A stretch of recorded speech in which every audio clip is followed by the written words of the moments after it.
الحمد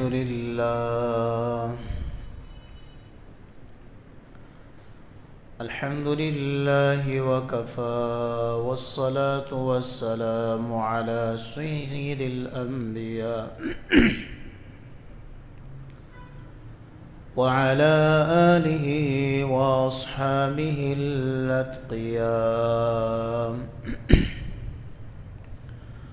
أما بعد فأعوذ بالله من الشيطان الرجيم.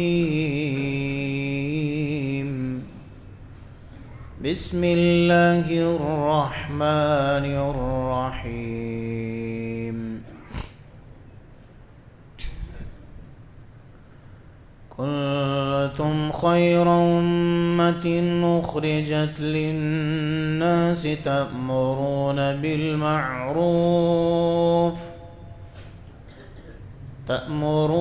بالمعروف وتنهون عن المنكر وتؤمنون بالله ولو آمن أهل الكتاب لكان خيرا لهم منهم المؤمنون وأكثرهم الفاسقون. وقال النبي صلى الله عليه وسلم: من رأى منكم منكرا فليغيره بيده فإن لم يستطع فبلسانه فإن لم يستطع فبقلبه وذلك أضعف الإيمان. وقال النبي صلى الله عليه وسلم: بلغوا عني ولو آية أو كما قال عليه الصلاة والسلام. صدق الله العظيم وصدق رسوله النبي الكريم. درود شریف پڑھیں. اللهم صل على سيدنا محمد افضل صلواتك.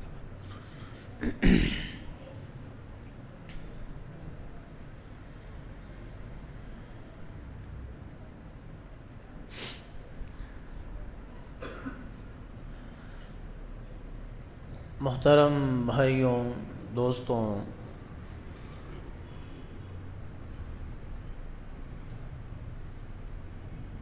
قابل قدر سامعین اور حاضرین،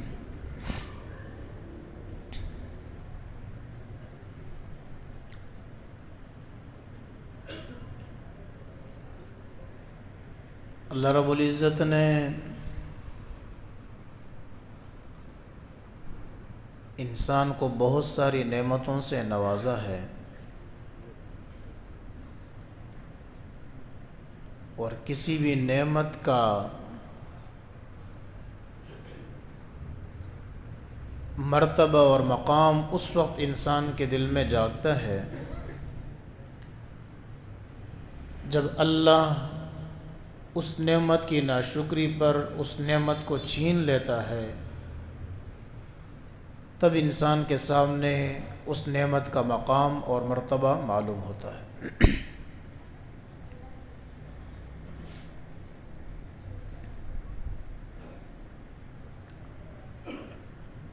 بہت ساری نعمتیں ایسے ہیں کہ چونکہ دنیا مادی اسباب کی جگہ ہے تو ہمیں ان نعمتوں پر یقین ہوتا ہے جس سے ہمیں کوئی خیر مل رہی ہوتی ہے ہماری آنکھوں کے سامنے، لیکن ہمیں ان نعمتوں پر یقین کم ہوتا ہے یا ان کی طرف شکر کرنے کا دھیان کم ہوتا ہے جس کے ساتھ ہماری آخرت کی کامیابی منسلک ہے۔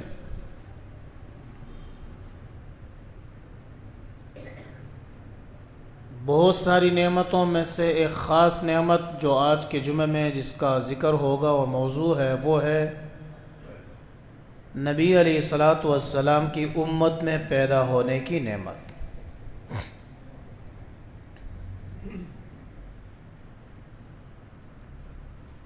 اللہ تبارک و تعالی نے قرآن کریم میں دو جگہ تذکرہ فرمایا اور 4 مقامات پر اللہ تبارک و تعالی نے جماعت کا ہونا ذکر فرمایا. وَلْتَكُمْ مِنْكُمْ أُمَّةٌ يَدْعُونَ إِلَى الْخَيْرِ. پھر فرمایا كُنْتُمْ خَيْرَ أُمَّةٍ أُخْرِجَتْ لِلنَّاسِ تَأْمُرُونَ بِالْمَعْرُوفِ.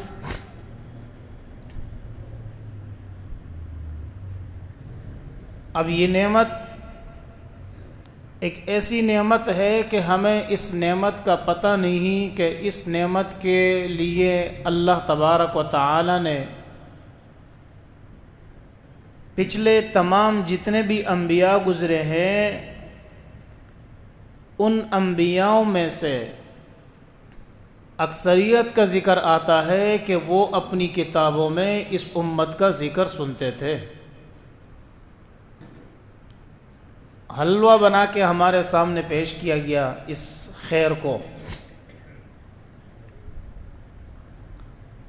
آج تک نوجوان کو یہ علم نہیں ہوا کہ اللہ نے مجھے پیدا کس لیے کیا ہے. آج تک ہم اپنی زندگی کا یہ فیصلہ نہیں کر پائے کہ ہم آئے کس لیے ہیں.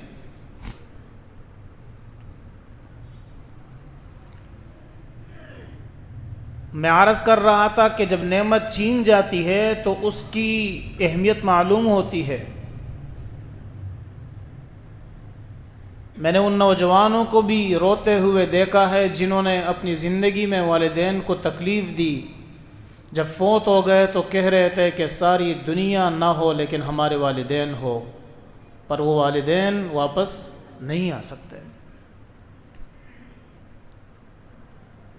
اس شخص سے باپ کی محبت اور باپ کی شفقت کا اندازہ لگائے جس شخص کا والد نہیں ہے اور اس کو روکنے اور ٹوکنے والا کوئی شخص نہیں ہے، اس سے اس باپ کی اہمیت کا اندازہ لگائے.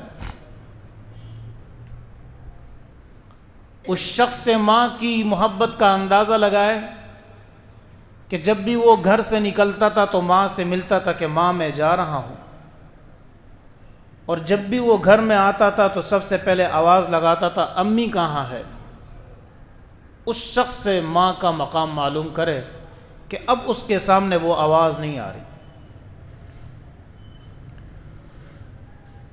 تو یہ تمام نعمتیں ایسی ہے کہ یہ نعمتیں ہمیں اس لیے اس کی اہمیت بعد میں معلوم ہوتی ہے کہ اللہ تبارک و تعالی چھین لیتا ہے. لیکن ایک ایسی نعمت اللہ نے ہمیں دی ہے کہ جو ہماری موت کے بعد بھی ہمارے ساتھ ہوگی، وہ نبی علیہ الصلوۃ والسلام کی امت میں پیدا ہونا.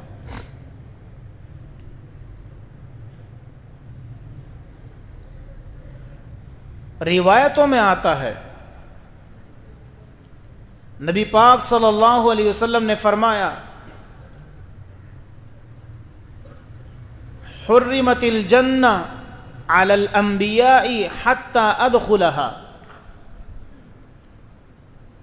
کہ اللہ نے جنت کو تمام انبیاء پر حرام کیا ہے جب تک میں جنت میں داخل نہ ہو جاؤں. اللہ نے جنت کو تمام انبیاء پر حرام کیا ہے جب تک میں جنت میں داخل نہ ہو جاؤں. وحرمت الجنۃ علی الامم حتی تدخلها امتی، اور اللہ نے تمام جنت کو تمام امتوں پر حرام کیا ہے جب تک میری امت جنت میں داخل نہ ہو جائے گی. پھر فرمایا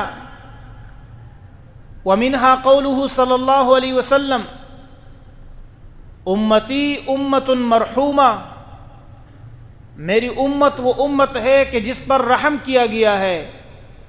اور رحم کس طرح کیا گیا ہے؟ اذا کان یوم القیامہ، جب قیامت کا دن ہوگا، اعطى اللہ کل رجل من هذه الامة رجلا فیقال هذا فداؤک من النار. کیا ہوگا؟ اللہ تبارک و تعالی نے جنت میں بھی جگہ رکھے ہیں اور جہنم میں بھی جگہ رکھی ہیں، اور جنت میں بھی گھر، جہنم میں بھی مقام.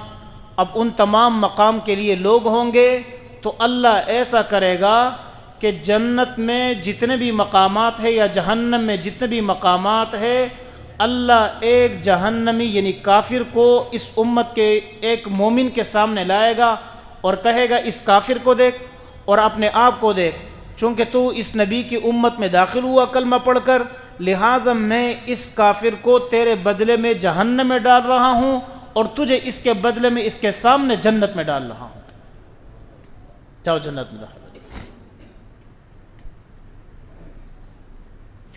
تو قرآن میں اللہ رب العزت نے بڑے خوبصورت انداز سے اس کا تذکرہ فرمایا، کنتم خیر امہ، تم بہترین امت ہو۔ مفسرین حضرات لکھتے ہیں کہ اس بہترین امت سے مراد نبی علیہ الصلوۃ والسلام کے صحابہ مراد ہے، اور صحابہ اس لیے مراد ہے کہ نبی علیہ الصلوۃ والسلام کی زندگی میں انہوں نے حضور پر ایمان لایا، اس لیے سب سے بہترین اگر ہے تو حضور علیہ الصلوۃ والسلام نے فرمایا خیر القرون قرنی ثم الذین یلونہم ثم الذین یلونہم، سب سے بہترین زمانہ میرا ہے، پھر اس کے بعد جو ملا ہوا زمانہ ہے، پھر اس کے بعد جو اس کا زمانہ ہے، یعنی صحابہ، تابعین اور تبع تابعین کا سب سے بہترین زمانہ ہے۔ بعض مفسرین نے خیر امت سے مراد کن کو لیا ہے؟ صحابہ کو لیا ہے، اور بعض مفسرین نے اس امت سے مراد تمام امت محمدیہ لیا ہے۔ اور آپ آیت کی مطابقت کو ذرا دیکھیں گے کہ اللہ تبارک و تعالی کنتم خیر امہ کیوں فرما رہا ہے، تو تفسیر التحریر والتنویر میں لکھا ہے کہ جب اللہ نے اس سے پہلے فرمایا رکوع میں کہ یا ایھا الذین آمنوا اتقوا اللہ حق تقاتہ ولا تموتن الا وانتم مسلمون، کہ اے مومنو اللہ سے ڈرو اور اس وقت تک نہیں مرنا جب تک تم مسلمان ہو، یعنی اگر مرنا ہے تو مسلمان بن کر مرو۔ اشارہ اس بات کی طرف ہے کہ اگر کوئی شخص مسلمان ہے تو ضروری نہیں ہے کہ وہ مسلمان بن کر مرے گا۔ جب آیتوں میں بہت زیادہ گیپ آ گیا تو اللہ تبارک و تعالی نے فوراً کنتم خیر امت فرمایا۔ ذرا آیتوں کو سنیں، اے لوگو اس وقت تک اللہ سے ڈرو، اس وقت تک نہیں مرنا جب تک مسلمان ہو، یعنی مسلمان بن کر ہی مرنا ہے، مسلمان ہوئے بغیر نہیں مرنا، اس حالت میں مرنا ہے کہ مسلمان ہو کر مرو۔ اب آپ مجھے یہ بتائیں، قرآن میں ہمارے ہاں اکثر لوگ اعتراض ہی کرتے ہیں دعوت و تبلیغ پر، اور اعتراض ان کا یہ ہے کہ بھائی اللہ نے نبی علیہ الصلوۃ والسلام کو تو کافروں کے لیے مبعوث کیا، مسلمانوں کے لیے تو نہیں کیا ہے، دعوت و تبلیغ کا کام تو کافروں کے لیے ہے، مسلمانوں کے لیے تو نہیں ہے۔ اور یہ وہ لوگ اعتراض کرتے ہیں جو پوری زندگی صبح ناشتہ گرم چائے کے ساتھ گرم پراٹھے کھاتے ہیں، ٹھیک ہے نا، یہ وہ لوگ اعتراض کرتے ہیں کہ بھائی دعوت تبلیغ تم لوگ جاتے ہو اور مسلمانوں کے درمیان جا کر جو ہے کیا کر لے ہو، ان کو دعوت دے رہے ہو، جبکہ مسلمانوں کو دعوت کی نہیں، کافروں کو مسلمان کرنے کی ضرورت ہے۔ اعتراض بڑا سٹرونگ ہوتا ہے، اور بہت سارے نوجوانوں کے ذہن میں یہ بات آتی ہے کہ بات تو بالکل ٹھیک ہے کہ دعوت اگر ہم نے دینی ہے تو ہم نے کس کو دینی ہے؟ کافروں کو دینی ہے۔ تو میرا تو پہلے یہ الزامی جواب اس کے لیے یہ ہے کہ مجھے یہ بتائیں کہ آج تک تم نے کتنے کافروں کو دعوت دی ہے؟ 0/0۔ دو اعتراض دعوت تبلیغ کے متعلق بڑے اہم ہے جس کا میں ذکر کروں گا۔ اب آپ ذرا اس کی طرف آئے، قرآن میں اللہ نے فرمایا یا ایھا الذین آمنوا اتقوا اللہ، اے مومنو اللہ سے ڈرو، اور اس وقت تک نہیں مرنا، یعنی مسلمان ہو کر مرنا ہے۔ سوال یہ ہے کہ مومن تو پہلے سے مسلمان ہے، پھر مسلمان ہو کر کیسے مرے گا؟ ہونا یہ چاہیے تھا کہ اللہ یہ فرماتا کہ اے کافرو تم اللہ سے ڈرو اور مسلمان ہو جاؤ، مسلمان ہو کر مرو۔ یہ نہیں ہونا چاہیے تھا کہ اللہ یہ کہے کہ اے مومنو تم اللہ سے ڈرو اور مسلمان ہو کر مرو، یہ تو مومنوں کے لیے مناسب ہی نہیں تھا، کیونکہ مومن تو پہلے سے مومن ہے۔ اگر کوئی شخص بیٹھا ہوا ہے اور اس کے ذہن میں اعتراض ہے دعوت تبلیغ کے متعلق یا کوئی ڈال رہا ہے تو میں آپ کو جواب دے رہا ہوں۔ بلکہ ایک اور آیت کی طرف جاتے ہیں، سورۃ النساء کی آیت ہے، یا ایھا الذین آمنوا آمنوا، اے ایمان والو ایمان لے کے آؤ۔ ایمان والے جب پہلے سے مومن ہے تو پھر ان کو ایمان کی کیا ضرورت ہے؟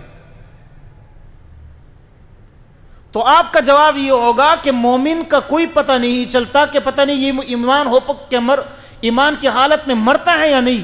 اللہ نے اس مومن کی ایمان کی فکر کی۔ اب وہ فکر کیسے کی؟ فرمایا کنتم خیر امت اخرجت للناس تأمرون بالمعروف وتنہون عن المنکر۔ اگر تمہیں ان مومنوں کی فکر ہے جو میں نے رکوع کی شروع میں کہہ دیا کہ اے مومنوں تم اللہ سے ڈرو، مسلمان ہو کر مرنا ہے، ان کی فکر ہے تو اے اللہ وہ مسلمان ہو کر کیسے مریں گے؟ اللہ نے فوراً جواب دے دیا، اور کتنے گیپ کے بعد جواب دیے تاکہ مطابقت فرمایا اس کے لیے ضروری یہ ہے کہ تم مسلمانوں ہو یا کافر ہو، سب کے لیے دعوت و تبلیغ کو عام کرو، ان کو اچھائی کا حکم دو، برائی سے منع کرو۔ اس کا فائدہ کیا ہوگا؟ جو مسلمان ہے وہ مسلمان ہو کر مرے گا، اور جو کافر ہے وہ مومن ہو کر مر جائے گا۔ لہٰذا یہ اعتراض ختم ہو گیا کہ بس تبلیغ کس کے لیے ہے بھائی؟ کافر۔ الحمدللہ لاکھوں لوگ دعوت و تبلیغ کی برکت سے مسلمان ہوتے ہیں باہر ممالک میں۔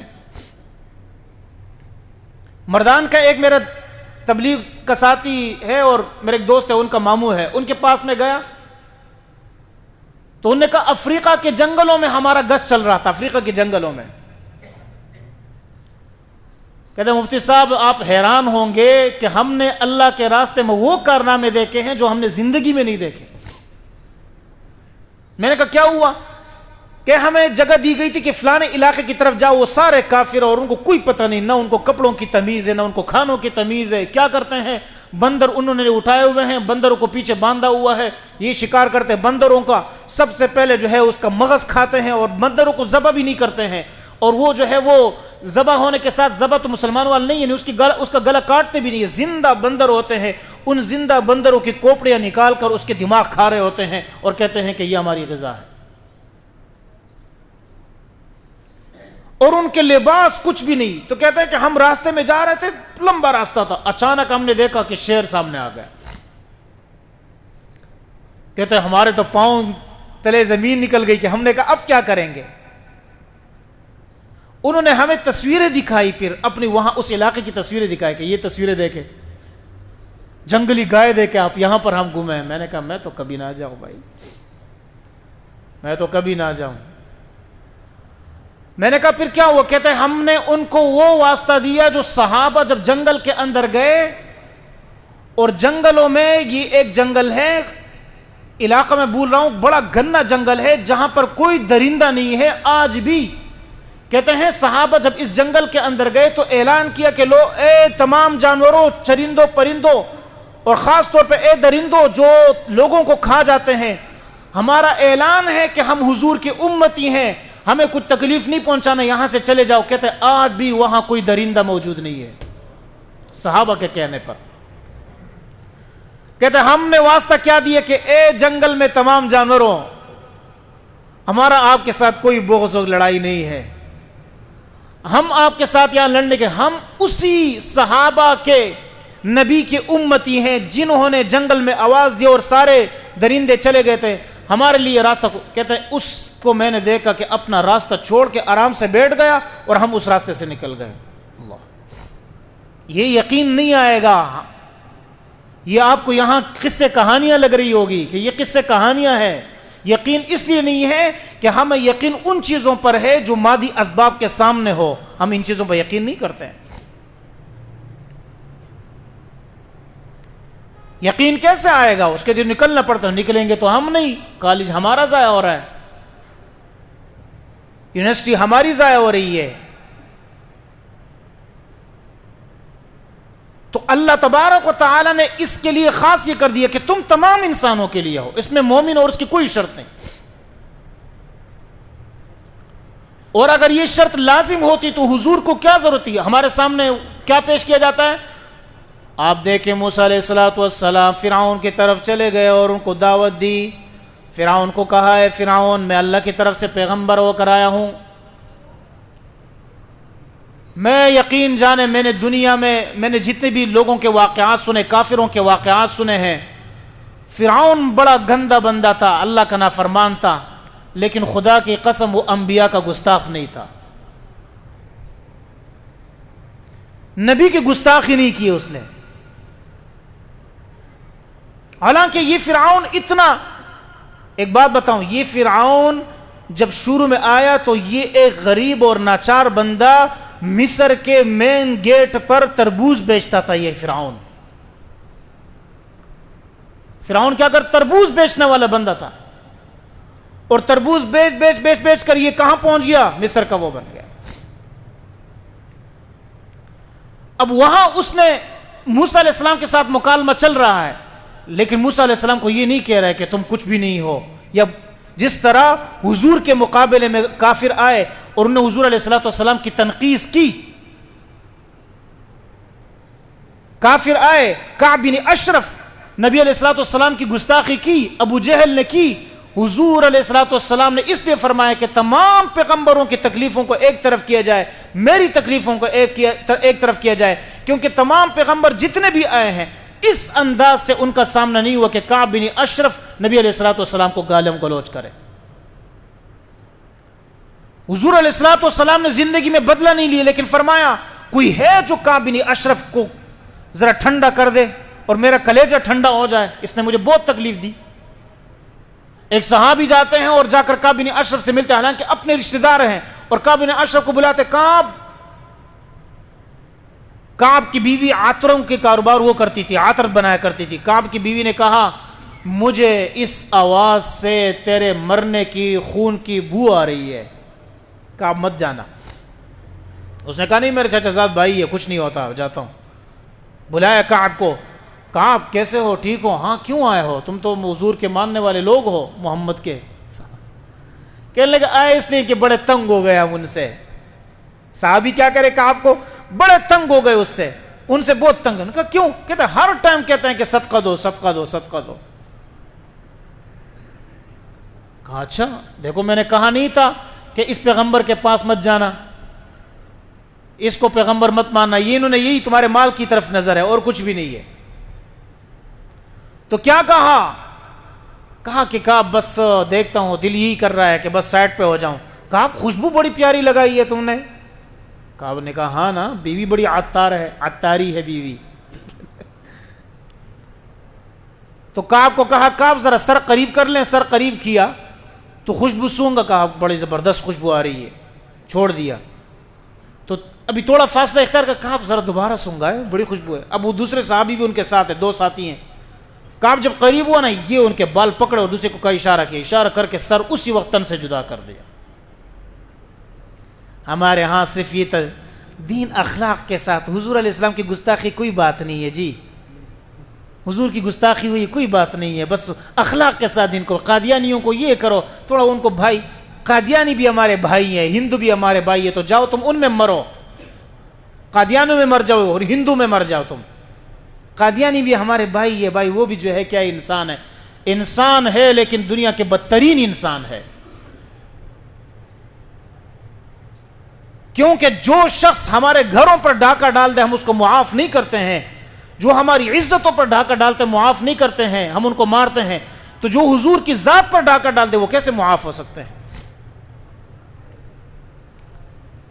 تو فرمایا کنتم خیر امت اخرجت للناس تأمرون۔ اب عجیب ایک آپ لفظ سنیں گے، اللہ یہ فرما رہے کنتم خیر امت اخرجت للناس تأمرون بالمعروف وتنہون عن المنکر، تم اچھائی کا حکم دیتے ہو، برائی سے منع کرتے ہو، وتؤمنون باللہ، اور اللہ پر ایمان لاتے ہو۔ عجیب ہے، اللہ تبارک و تعالیٰ ذکر پہلے امر بالمعروف اور نہی عن المنکر کر رہا ہے، اور اس کے بعد ایمان کا کر رہا ہے۔ یہاں آ کر ایک شخص نے مجھ پر ایک عجیب سا سوال کیا تھا، کہتے ہیں کنتم خیر امت اخرجت للناس، اس آیت سے یہ پتہ چلتا ہے کہ تمام لوگوں کو، چاہے عیسائی ہے، کرسچن ہے، یہودی ہے، جتنے بھی ہے، سب کو یہ اختیار ہے کہ وہ اپنے دین کی دعوت دے، چاہے قادیانی کیوں نہیں ہے۔ کیوں؟ اس لیے کہ اللہ نے پہلے عمل بالمعروف اور نہی عن المنکر کا ذکر کیا، اس کے بعد ایمان کا ذکر کیا۔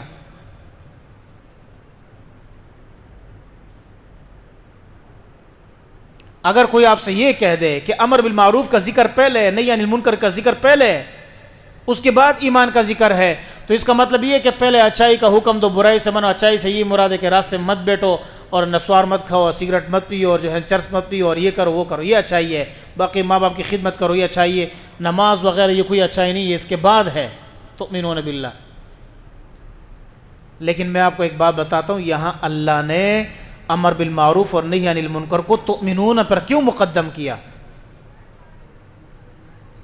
وہ اس لیے مقدم کیا کہ اللہ تبارک و تعالی نے اس خیر امت کو اہل کتاب کے مقابلے میں لے کے آیا. وہاں جو اللہ ایمان کا پہلے جب ذکر کرتا ہے کہ ایمان لے کے آؤ، اس کے بعد اچھائیوں کا حکم دیتا ہے، وہاں اللہ تبارک و تعالی مشرکین کو سامنے رکھ کر ذکر کر رہا ہے کہ مشرکین کیا ہے، چونکہ موجود ہے پہلے ایمان لے کے آؤ. اور جب اللہ اہل کتاب کے درمیان ذکر کر رہا ہو تو پھر اللہ کس کو مقدم کرتا ہے؟ امر بالمعروف اور نہی عن المنکر کو پہلے ذکر کرتا ہے، ایمان کو بعد میں ذکر کرتا ہے. کیوں؟ وَلَوْ آمَنَ أَهْلُ الْكِتَابِ لَكَانَ خَيْرًا لَهُمْ. فوراً اللہ نے فرمایا وَلَوْ آمَنَ أَهْلُ الْكِتَابِ لَكَانَ خَيْرًا لَهُمْ مِنْهُمُ الْمُؤْمِنُونَ وَأَكْثَرُهُمُ الْفَاسِقُونَ. یعنی اکثر یہ ہوتا تھا اہل کتاب ایمان تو ان کو سمجھتے تھے کہ ہم اپنے ایمان پر قائم ہے اور ہمارا بڑا اچھا ایمان ہے. ایمان پر ان کو گھمنڈ وہ نہیں تھا، ان کو مسئلہ کیا تھا؟ اچھائی کا حکم دینا، برائی سے منع کرنا. اللہ نے اچھائی کو پہلے ذکر کر برائی کو بعد، اور ایمان کو بعد میں ذکر کیا. اور جہاں کافروں کو اپنے اس پر ذکر تھا کہ ہم تو بڑے اچھے لوگ ہیں، کیا کرتے ہیں ہم حاجیوں کو پانی پلاتے، یہ کرتے ہیں. اللہ نے فرمایا اجعلتم سقایۃ الحاج وعمارۃ المسجد الحرام کمن آمن باللہ والیوم الآخر وجاہد فی سبیل اللہ لا یستوون عند اللہ. وہاں اللہ تبارک و تعالی مشرکین کو مخاطب کر کے کہا نہیں، تم جو اچھائیاں کا کام کرتے ہو، حاجیوں کو پانی پلاتے ہو، یہ ضروری نہیں ہے، سب سے پہلے ایمان لانا ضروری ہے. تو یہاں اہل کتاب کی وجہ سے امر بالمعروف کو مقدم کیا، اور وہاں مشرکین کی وجہ سے اللہ نے ایمان کو مقدم کیا. دوسرا جو سب سے بڑا اعتراض ہے، وہ اعتراض یہ ہے کہ سوال یہ اٹھتا ہے کہ ہم جب خود ٹھیک نہیں ہے تو ہم کیوں دین کا کام کریں؟ سب سے پہلے اپنے آپ کو ٹھیک کرو، سب سے پہلے خود کو بدلو. اور آیت کون سی پیش کی جاتی ہے؟ اتأمرون الناس بالبر وتنسون انفسکم. کیا جو ہے تم لوگوں کو اچھائیوں کا حکم دیتے ہو، خود کو بھلا بیٹھے ہو؟ وانتم تتلون الکتاب، اور تم قرآن کریم کی تلاوت کرتے ہو. افلا تعقلون، یہ تو غلط بات ہے، تم کیوں نہیں سمجھتے ہو؟ اس کا مطلب یہ ہوا کہ پہلے ہم خود کو ٹھیک کریں گے، پھر اس کے بعد کیا کریں گے؟ دعوت تبلیغ میں جائیں گے. جب تک تو جواب یہ ہے کہ دعوت و تبلیغ کا کام ہی خود کو ٹھیک کرنے کے لیے ہے.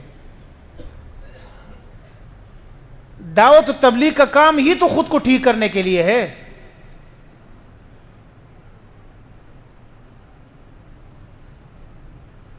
دعوت و تبلیغ میں جانے کا مقصد بھی یہ ہے کہ سب سے پہلے میں اپنے آپ کو ٹھیک کر لوں، کیسے بہتر کر لوں. اب سوال یہ اٹھتا ہے، نبی علیہ الصلوۃ والسلام کی ایک صاف حدیث ہے، آپ صلی اللہ علیہ وسلم نے کیا فرمایا؟ اسامہ بن زید فرماتے ہیں سمعت رسول اللہ صلی اللہ علیہ وسلم یقول یجاء برجل، یہ حدیث پیش کی جاتی ہے، یجاء برجل، قیامت کے دن ایک شخص کو لایا جائے گا، فیطرح فی النار، اس کو آگ میں ڈالا جائے گا، فیطحن فیہا کطحن الحمار، وہ ایسا برحائہ، وہ ایسا جہنم میں گھومے گا، ایسے چکرے کاٹے گا جس طرح گدھا جو ہے اپنے اس کے ارد گرد جو ہے چکر کاٹتا ہے. پھر فرمایا فیطیف بہ اہل النار فیقولون اے فلان الست کنت تأمر بالمعروف وتنہی عن المنکر. اس کے پاس جہنم کے لوگ آئیں گے، یار تم تو فلانے تبلیغی نہیں ہو، یہ اعتراض کرتے ہیں، فلانے مفتی نہیں ہو، فلانے عالم نہیں ہو، تم تو لوگوں کو منع کرتے تھے، برائیوں سے اچھائیوں کو تو حکم دیتے تھے، اب خود جہنم میں ہو. تو کیا کہے گا؟ انی کنت آمر بالمعروف ولا افعلہ، میں لوگوں کو خود اچھائی کا تو حکم دیتا تھا، خود نہیں کرتا تھا. اور پھر کیا ہے؟ وانہی عن المنکر ولا افعلہ، اور میں لوگوں کو برائی سے منع کرتا لیکن خود نہیں ہوتا تھا. یہ حقیقت ہے کہ یہ سب سے پہلے اہم چیز یہ کہ جو انسان لوگوں کو نیکی کا دعوت دے چاہیے کہ وہ خود بھی نیکی کی طرف راغب ہو. اس میں کوئی شک نہیں. ایک آیت میں نے پڑھی، ایک حدیث پڑھی، لیکن میں آپ کو ایک اور حدیث سناتا ہوں کہ آپ کے پاس یہ جواب ہو کہ نہیں بھائی، کیا یہ لازم ہے کہ بندہ خود ٹھیک ہو تب لوگوں کو دعوت دے؟ ہمارے ہاں جتنے بھی لوگوں نے خود کو دین سے دور کر دیا، اس بہانے پر دور کر دیا کہ سب سے پہلے میں خود ٹھیک ہوں گا تب اگلے کو کہوں گا، یہ نہایت ہی غلط حرکت ہے۔ کیوں؟ اس لیے کہ یہ حدیث سراسر حدیث کے خلاف ہے۔ حدیث کیا ہے؟ انس بن مالک رضی اللہ عنہ فرماتے ہیں قلنا یا رسول اللہ، ہم نے عرض کیا اللہ کے رسول، لا نأمر بالمعروف حتى نعمل، ہم اس وقت تک اچھائی کا حکم نہ کرے جب تک خود عمل نہ کرے، ولا ننہا عن المنکر، اور ہم برائی سے منع نہ کرے لوگوں کو، حتی نجتنبوہ کلہ، یہاں تک کہ ہم خود اس سے منع نہ ہو۔ فقال رسول اللہ صلی اللہ علیہ وسلم، حضور علیہ الصلوۃ نے فرمایا، بل مروا بالمعروف وان لم تعملوا به کلہ، اچھائی کا حکم دو اگرچہ تم سارا کا سارا اچھائی نہیں کر سکتے ہو۔ پھر فرمایا اور وانہوا عن المنکر وان لم تجنبوہ کلہ، اور لوگوں کو برائی سے منع کرو اگرچہ تم خود برائی سے مکمل منع نہیں ہو سکتے ہو، پھر بھی لوگوں کو برائی سے منع کرو۔ تو میرے نوجوان دوستو، اللہ تبارک و تعالی اس دعوت کے ذریعے سے کیا برکت نازل فرمائے گا؟ سب سے پہلی برکت سنیں، واللہ یعصمک من الناس، اللہ لوگوں کی تکلیفوں سے آپ کی حفاظت کرے گا۔ دوسری کیا؟ سب سے پہلے خوشخبری، اور کیا خوشخبری آئے گی؟ آپ صلی اللہ علیہ وسلم نے کیا فرمایا؟ اللہ تبارک و تعالی اگر دعوت نہیں دیں گے، لَيَسَلَّطَ اللَّهُ عَلَيْكُمْ، اللہ کیا کرے گا؟ لَيَسَلَّطَنَّ اللَّهُ عَلَيْكُمْ، اللہ تم پر مسلط کرے گا، شرارکم، سب سے جاہل اور شریر حکمران تم پر مسلط کرے گا دعوت تبلیغ کو چھوڑنے کی وجہ سے۔ تو اگر کوئی انسان، ہم دعوت تبلیغ کے کام میں الحمدللہ ہمارے پاکستان میں اگر میں کہوں سب سے زیادہ اگر پرامن جماعت اور بہترین انداز سے کام کرنے والی جماعت دعوت تبلیغ ہے۔ دن اتنے ساری جماعتیں آئی، اور میں کہتا ہوں یہ جماعت نہیں ہے، یہ ایک تحریک ایمان ہے، ایمان کی تحریک کے لیے جماعت ہے۔ اس کے مقابلے میں لوگوں نے اپنی اپنی ٹیمیں بنائی مین اسی طرح کام کرنے کے لیے، لیکن شکایت یہ موصول ہوئی کہ جنہوں نے بھی اپنی ٹیم بنائی تھی یا وہ چندہ مانگ رہے تھے، بس وہ ہمارے ساتھ تعاون کرو، یا اس طرح ہوتا تھا کہ ایسا بھی ہوا ہے کہ ایک جماعت گئی ہے کہ اور سے تعلق رکھتی اور مسجد میں جا کر وہاں غصہ ہوئی ہے کہ ہم تمہاری دعوت کے لیے آئے ہیں، تمہیں اللہ کی دین کی طرف بولا، تم ہمارے کھانے کا بھی نہیں پوچھتے ہو۔ اور یہاں کیا ہے؟ بستر اپنا، کھانا اپنا، چندہ اپنا، بس بندہ تمہارا ہو، بس سر چندہ اپنا ہے، بندہ تمہارا ہے، ان کا اور کوئی کام نہیں ہے۔ یقین جانے جو میں کہتا ہوں سب سے بہترین مدرسہ نوجوانوں کا، سب سے بہترین مدرسہ اگر ہے وہ کیا ہے؟ دعوت تبلیغ کا مدرسہ۔ اس کے علاوہ میں اپنی ذاتی طور پر سمجھتا ہوں مسجد میں جمعہ آپ کے پاس صرف جمعے کا آپشن ہے، اگر آپ کی زندگی ریگولر زندگی کا اگر آپ کے پاس آپشن ہے وہ دعوت تبلیغ کا ہے، یقین جانے، اس کے علاوہ کوئی۔ اور آخری اعتراض فضائل اعمال پر ہے۔ فضائل اعمال میں ضعیف روایتیں ہیں جی، ہم نے کب کہا فضائل اعمال بخاری شریف کی کتاب ہے؟ سب سے پہلے فضائل اعمال کا نام دے کے فضائل اعمال دنیا میں اللہ نے مولانا زکریا رحمۃ اللہ علیہ کو اگر برکت اور ان کی قلم میں برکت رکھا، آج وہ کتاب جو ہے پڑھائی جاتی ہے، آج تک اس کتاب کو کسی نے بھی یہ نہیں کہا کہ یہ کیا ہے، اس کی روایت جو ہے قوی ہے، اس میں ضعیف روایت بھی آئے گی، اس میں قصہ بھی آئے گا۔ کیوں؟ اس لیے کہ وہ عوام کے لیے لکھا گیا ہے، علماء کے لیے نہیں لکھا گیا۔ علماء کے لیے اگر لکھی گئی ہے تو کیا بخاری شریف لکھی گئی ہے، ترمذی شریف لکھی گئی ہے، مسلم شریف لکھی گئی، بلکہ مسلم شریف کو سنیں، مسلم شریف جب روایت لیتے ہیں تو کیا کہتے ہیں؟ میں وہ روایت ذکر کرتا ہوں جس پر چاروں ائمہ متفق ہو۔ کنسپٹ چیک کریں، ہر ایک کا اپنا کنسپٹ۔ لیکن دعوت تبلیغ مولانا زکریا رحمۃ اللہ علیہ کون ہے؟ یہ وہ شخصیت ہے کہ ویل چیئر پر لائے جاتے تھے تو جنت البقیع کا جو دروازہ ہے، آپ کون سے باب السلام سے داخل ہوتے ہیں نا، جنت البقیع کے دروازے پر باب السلام سے نکلتے ہیں، وہاں جنت البقیع میں داخل ہوتے ہیں، آپ کے لیے وہ دروازہ نہیں کھولا جاتا، وہ بند ہوتا ہے۔ وہ کوئی بڑا بادشاہ جو ملک کا بادشاہ وہ آئے تو کھول دے، ان کے علاوہ کسی کے لیے نہیں کھولتا۔ لیکن مولانا زکریا رحمۃ اللہ علیہ جب لائے جاتے تھے تو وہاں کے مسجد نبوی کے شیوخ اٹھتے تھے اور کہتے تھے کہ شیخ آ گئے ہیں، چلے کھڑے ہو جائیں، اور کھڑے ہو کر ان سے مصافحہ کرتے تھے، ان کا ہاتھ چومتے تھے، کہتے وہ دروازہ جو بادشاہ، جو سعودی کے بادشاہ کے لیے کھولا جاتا تھا، وہ مولانا زکریا کے لیے کھولا جاتا تھا۔ آج وہ کہاں مدفون ہے؟ جنت البقیع میں۔ اتنا منہ کھول کر مولانا زکریا رحمۃ اللہ کے خلاف بول رہے ہوتے ہیں، شرم و حیا نہیں ہے، منہ کھول کر مولانا ترجمی صاحب کے خلاف بول رہے ہیں، منہ کھول کر کسی بھی عالم کے، چاہے وہ بریلوی طبقے سے ہو، دیوبندی اہل حدیث جس طبقے سے بھی ہو عالم ہے، میں اللہ کی قسم کھا کے کہتا ہوں صرف اس کا دیوبندیت سے تعلق نہیں، جس طبقے سے بھی اگر وہ عالم ہے، دیوبندی ہے، بریلوی اہل سنت والجماعت سے اس کا تعلق ہے، اگر عالم ہے اللہ کا واسطہ اپنی زبان ان کے خلاف مت کھولے، اس کا کام اس کے اللہ کے حوالے کر دے۔ کوئی حق نہیں ہے کہ آپ کسی چیز کو لا کر آپ کسی عالم کی شان میں تنقیص کرے اور یہ کہے کہ فلانا تو کوئی چیز ہی نہیں ہے، فلانا ایسی چیز نہیں ہے، نعوذ باللہ ایسے الفاظ استعمال کرے، غلط ہے۔ اعتراض کا آپ کو حق ہے، لیکن اعتراض اصلاحی انداز، اعتراض ہر بندے کو حق ہے، اور وہ اصلاح کے لیے ہو، نہ کہ جو ہے کیا کرنے کے لیے ہو، مسلط کرنے کے لیے ہو۔ تو میں نوجوانوں، اب ان قریب جو ہے وہ مئی سے جو ہے وہ شروع ہو رہا ہے اجتماع، تمام نوجوان حضرات جو ہے اس میں جائیں، انشاءاللہ وہاں آپ کو عالم اور عام میں فرق نظر نہیں آئے گا، عالم بھی ادھر سوئے گا، عام بھی ادھر سوئے گا، وہاں آپ کو وضو خانے میں فرق نہیں، سارے ایک ہی صف میں کھڑے ہو گئے، محمود و ایاز، نہ کوئی بندہ رہا نہ کوئی بندہ نواز۔ اگر اس کی صورت دیکھنی ہے تو دعوت تبلیغ کی صورت میں دیکھیں۔ آپ سب انشاءاللہ نوجوان ساتھی کوشش کریں گے نا انشاءاللہ، سارے کوشش کریں۔ اسلام آباد کے اس اجتماع کو اللہ تبارک و تعالی کامیابی نصیب فرمائے۔ وآخر الحمدللہ۔